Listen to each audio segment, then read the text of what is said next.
Welcome back to Unfiltered, where leadership gets real. Today, we're talking about something we all know we want and need, but can't seem to hold on to for more than a few seconds, and that is focus and presence. Yes, Daphna, we are in a world of constant pings and posts and pressure. So focus has become a luxury, a rarity, and a leadership superpower. So why is it so hard to stay present? And what is the cost when we don't?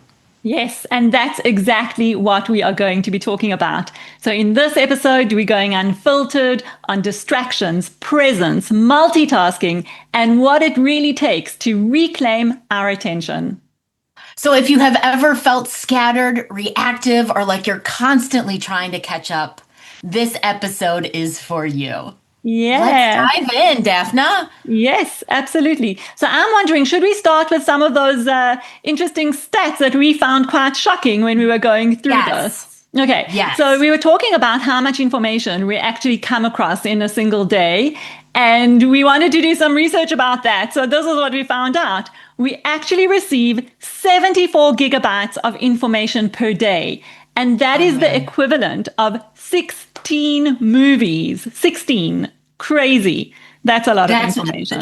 that's what got me, Daphna. 16 movies. Imagine that. In addition to everything that you're doing, you are bombarding your senses with information that is the equivalent of 16 movies. On Yeah. top of that, we see between 6,000 and 10,000 ads per day. Yeah. How crazy is that? Constantly pulling at our attention and saying to us, buy this, you need this, this is not good enough, get this to make it better. Crazy, crazy. Then the fact that we have between 60,000 and 80,000 thoughts per day. And we know about those thoughts that most of them are repetitive. So thoughts that we've thought before, nothing new. I think they say something like 95%, and negative. Most of our thoughts are negative. So they're going to put us in a bad mood. So just think about all those movies, all those ads, all these negative, repetitive thoughts.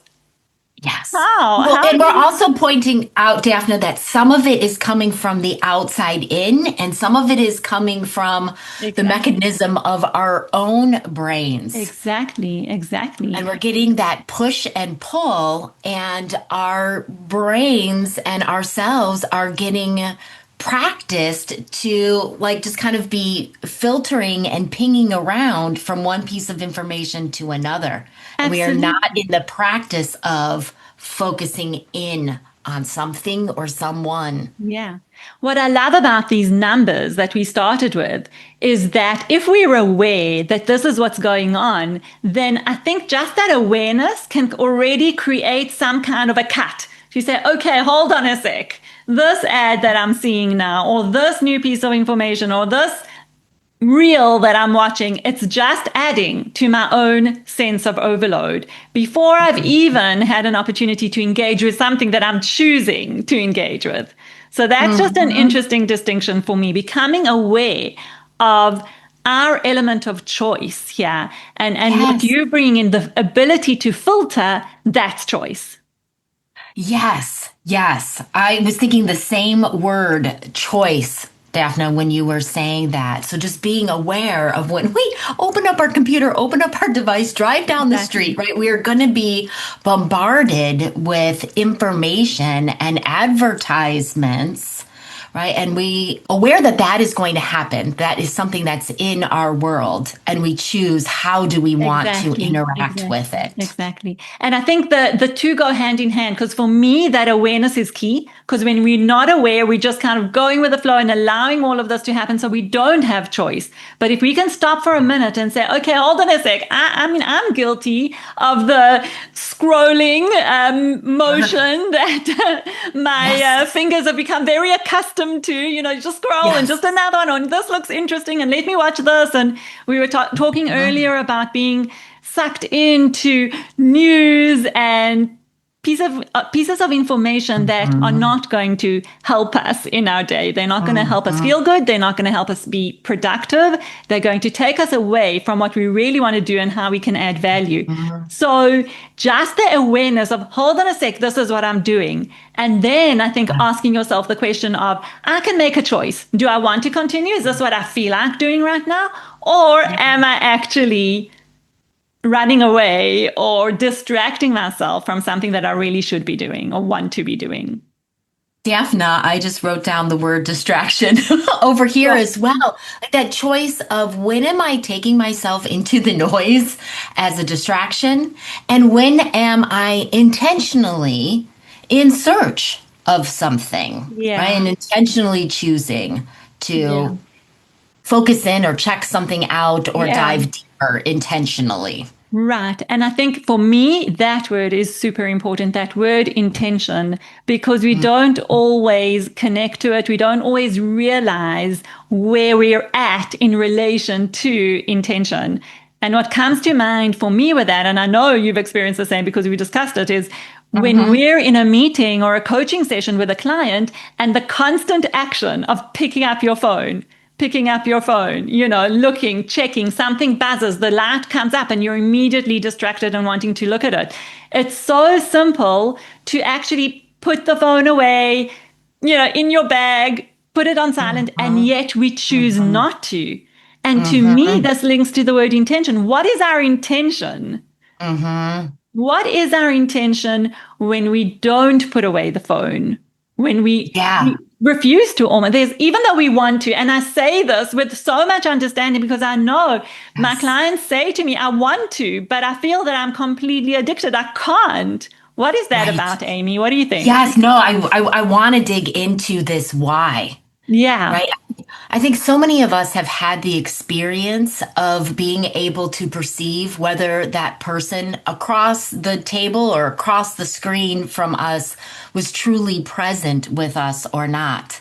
So we know it is perceived when we're not fully present. Why are we not showing up Exactly. fully That present is at the times? question. The why. Well, yeah, let's just start throwing some reasons out Okay. here, Let's Daphna. think I'll together. start. I think one is our work overload, right? And oh, can I multitask during this conversation? Can I multitask during this meeting? Can I get something else done in the background? Get that off of my to-do Mm, list mm. while I'm also participating in this meeting. Right.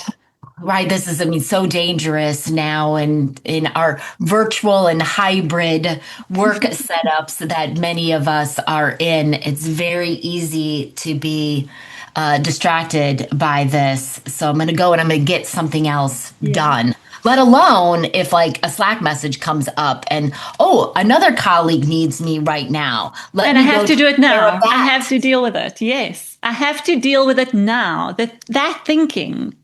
Yeah, It that can't pressure that wait. those messages need to be responded to super quickly, Right.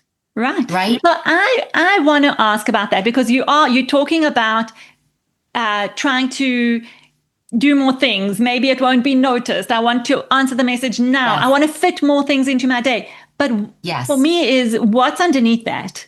What is the fear beneath that? Mm, If I mm-hmm, don't answer the message now, if I fully focus and mm. don't try and answer an email while this team meeting is going on, if I don't try and fit in extra things into my day, Yeah. what's the fear? What will Ah, happen? I think Daphna, this is a great inquiry for all of us. Yes. I know it's a great inquiry for me. I think it's a great inquiry for our listeners. What is that fear?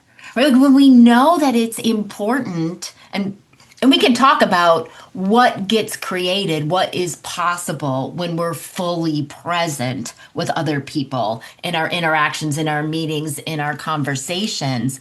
But I think we all know that there's some juice there, that there's something important about the human connection, but yet we're letting ourselves get pulled away from that in moments. Yeah. Yeah. Why do we allow that? So I know something interesting, and that is that often when we want a certain experience, so it could be I want the experience of just, knocking things off my to-do list. I want the experience of answering a message straight away so it doesn't sit on my head. Yeah. Often the experiences we want, actually, we don't want the experience itself. We want the feeling associated with the experience. Yeah. Okay. Okay, Mm-hmm. so I want a clear to-do list, maybe because it will give me a feeling of freedom. Maybe it will give me Uh-huh. a feeling of Uh-huh. calm and ease. I'm on top of things. Yes, Yes. exactly. I want to answer messages straight away because it will give me a feeling that I'm on top of things, I'm responsive. I'm a great responsive. colleague. Yeah. So that's something to look at. What is the feeling that I'm trying to create by this behavior? And am I really getting that feeling when Mm-hmm. I'm not present? Because I think that's the challenge here.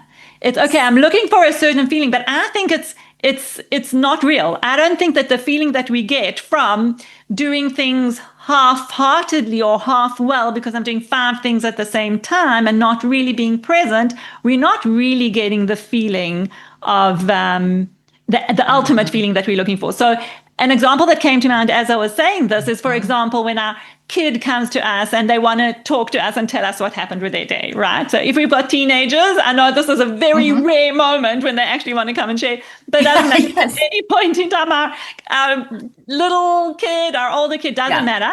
Yeah. And we're in the middle of something and we want to Yeah. listen. So we go, yes, yeah, lovely, lovely, great. And we're kind of half listening, but we're also Mm-hmm. typing the email.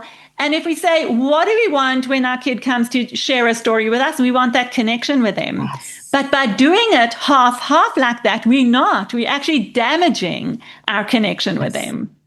Yes. Yes.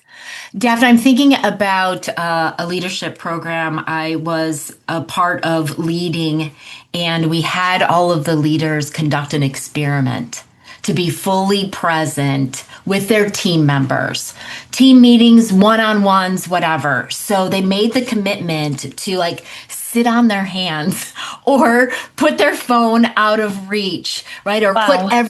all applications on do not disturb so that they Wow. were fully present with those Did team they agree, members. first of all? They did agree. Wow. That's a big step already.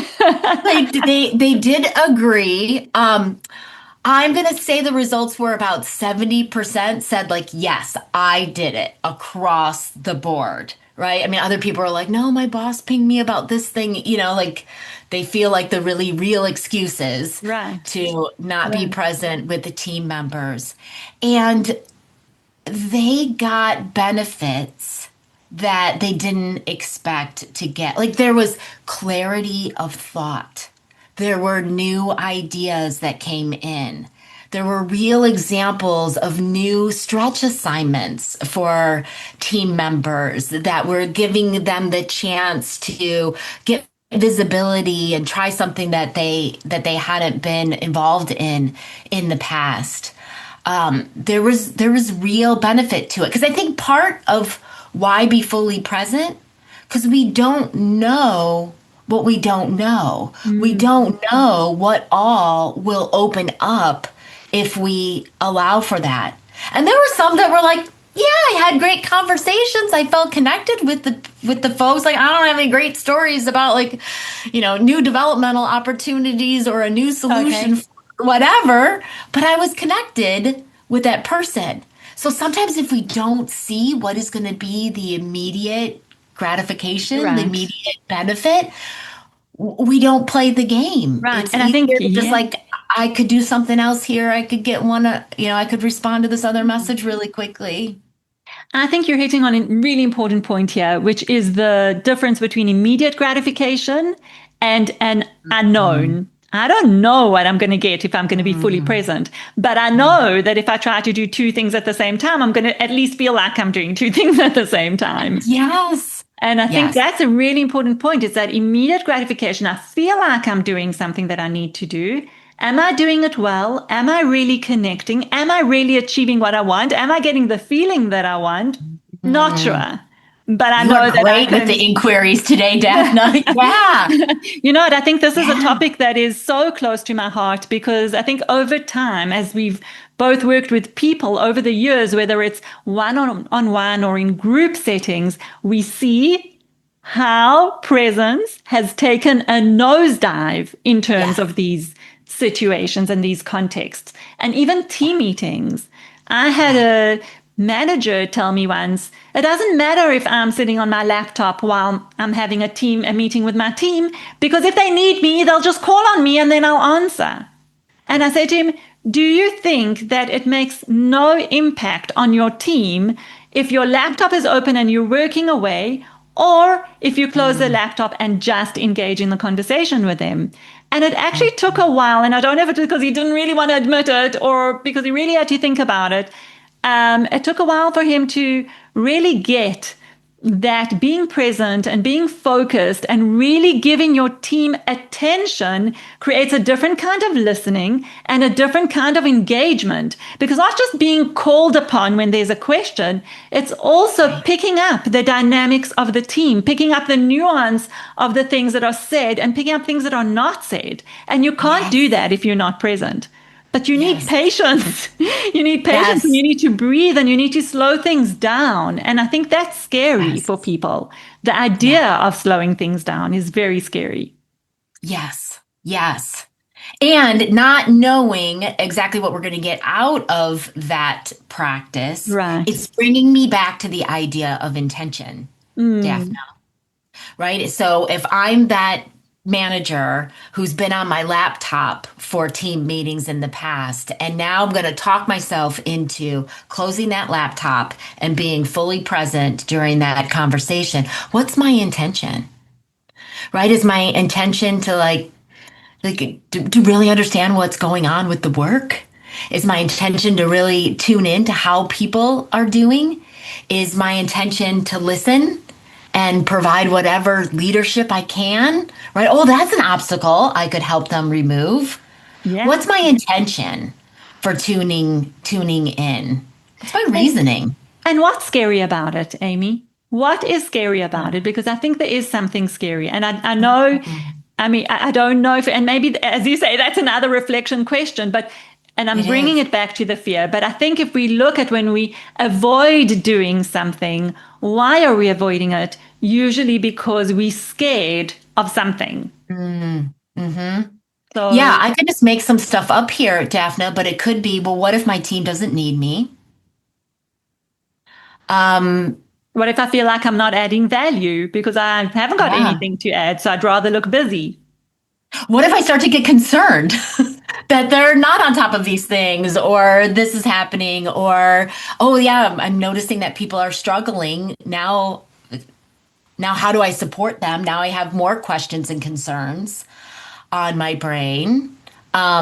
It could also be I'm used to getting the A, B, and C tasks done during this call. And now Right. I will have to find time Yeah.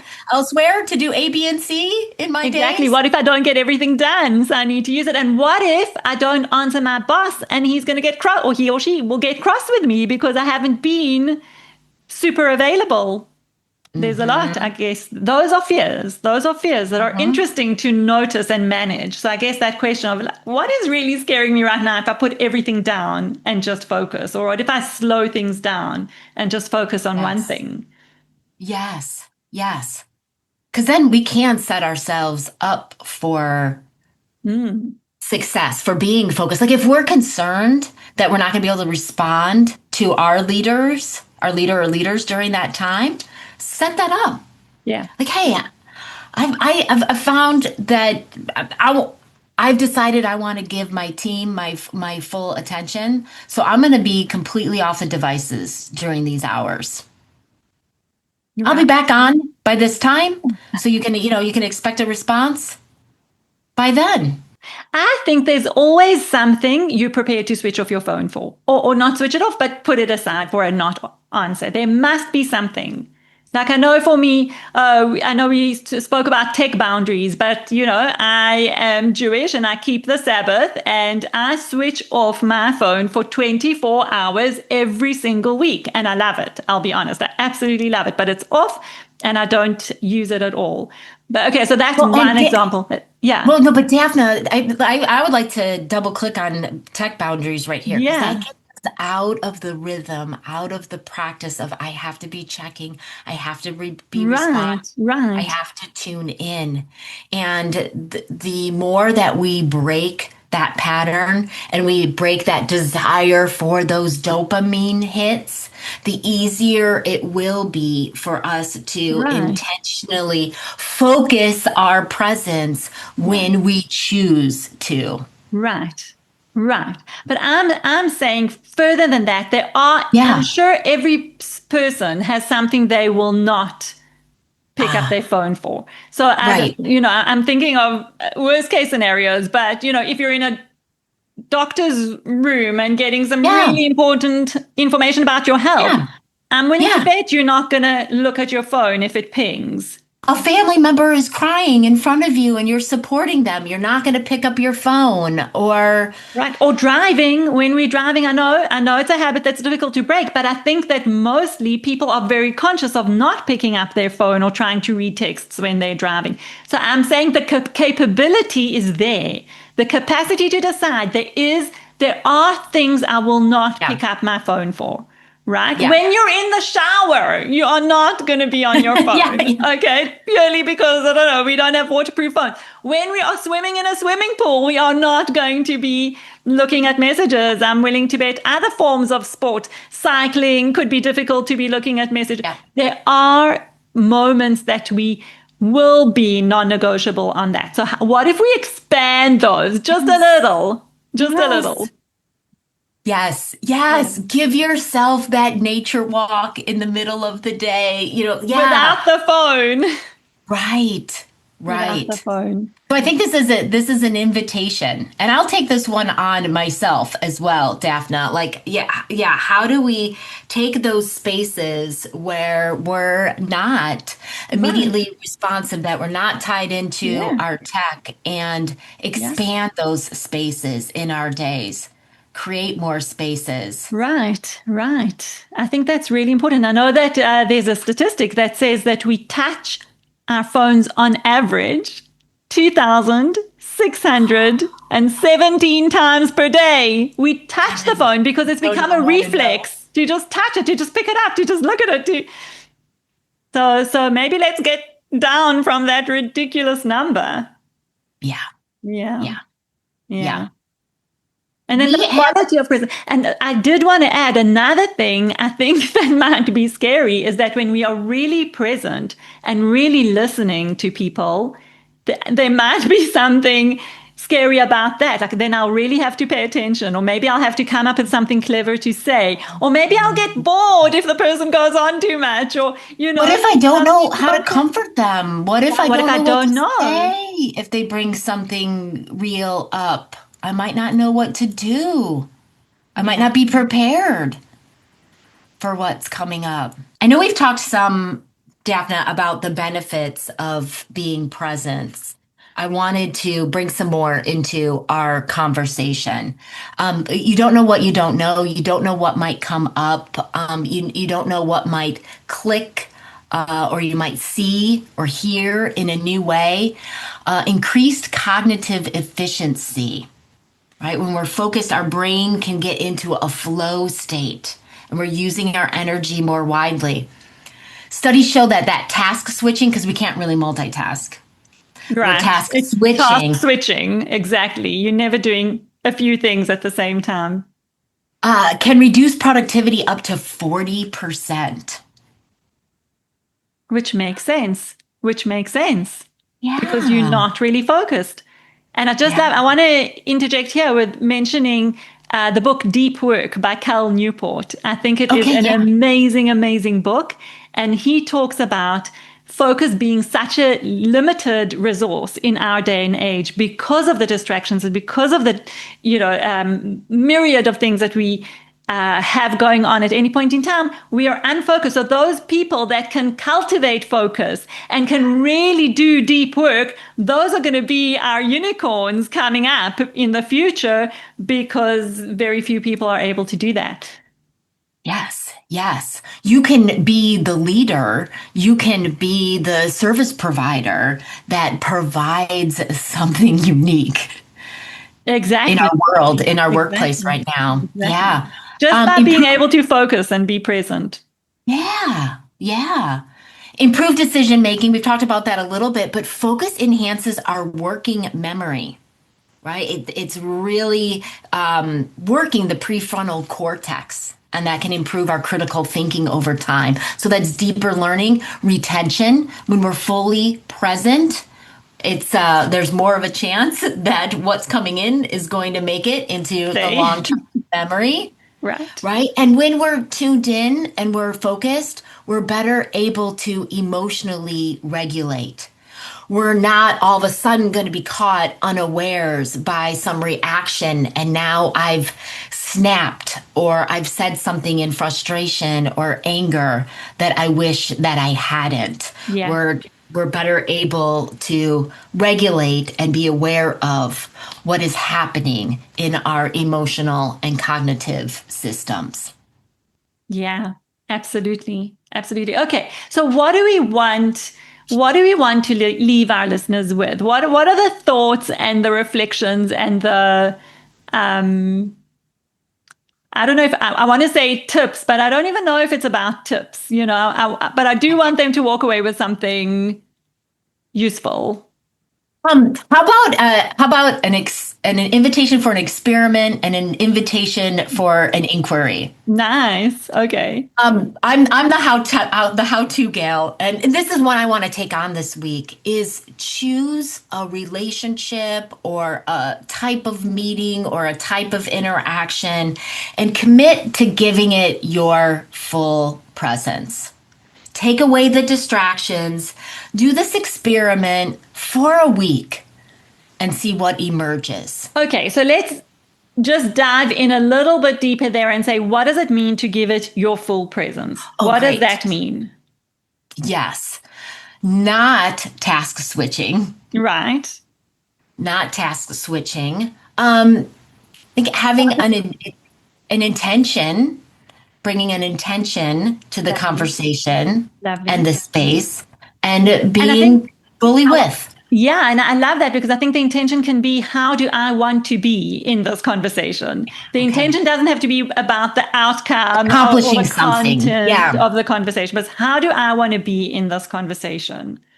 And I Yes. would say Yeah. put away the phone. I would say put away the phone, close the laptop, move Yeah. to a space that maybe is technology free, go to another table or a couch or whatever it is, and just sit and listen. If it's a relationship focus, if it's a task focus, switch off the notifications and all of those things that we've got going on and really just have one window open and see what that feels like. Yes. I like this. So choose a very specific experiment for yourself for this week. Yeah, I love And that. then you have brought up a number of fantastic inquiries today. Daphna, is there one you want to leave us with? Huh.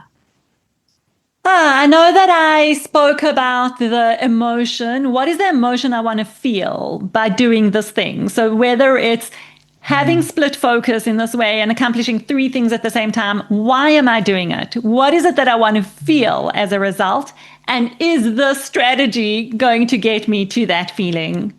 That was the one Mm-hmm. thing. The other thing I really did bring up a bit is the whole thing of fear. What am I scared of if I don't, if I give this thing my full attention, what am I scared of?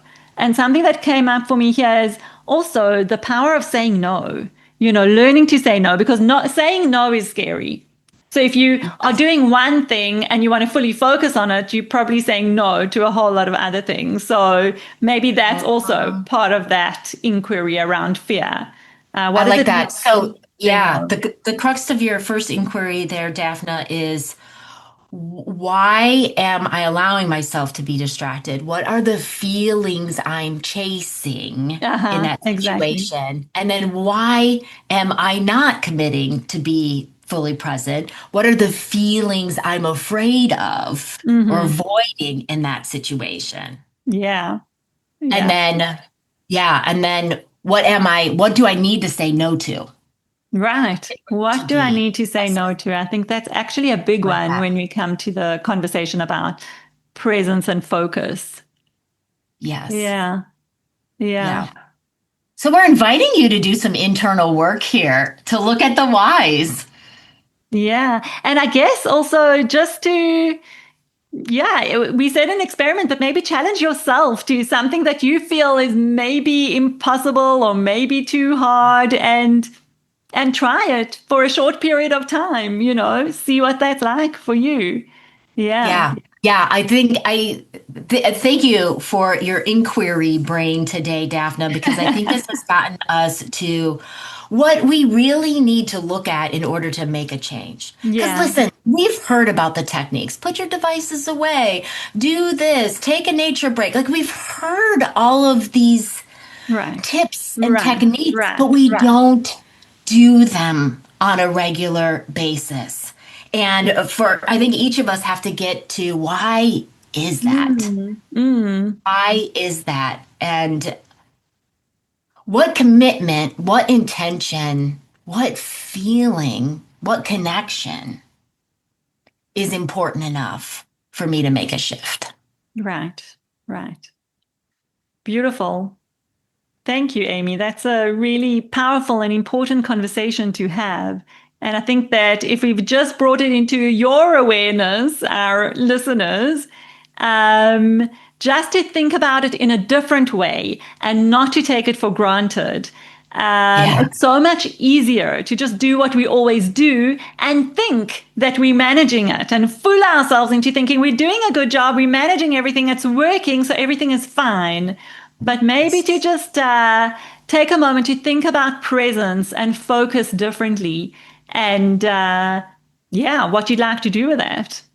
You can do it. You can do it in this next moment, right? You have the energy to bring your focus in a new way or to a situation. Yeah, you can do it.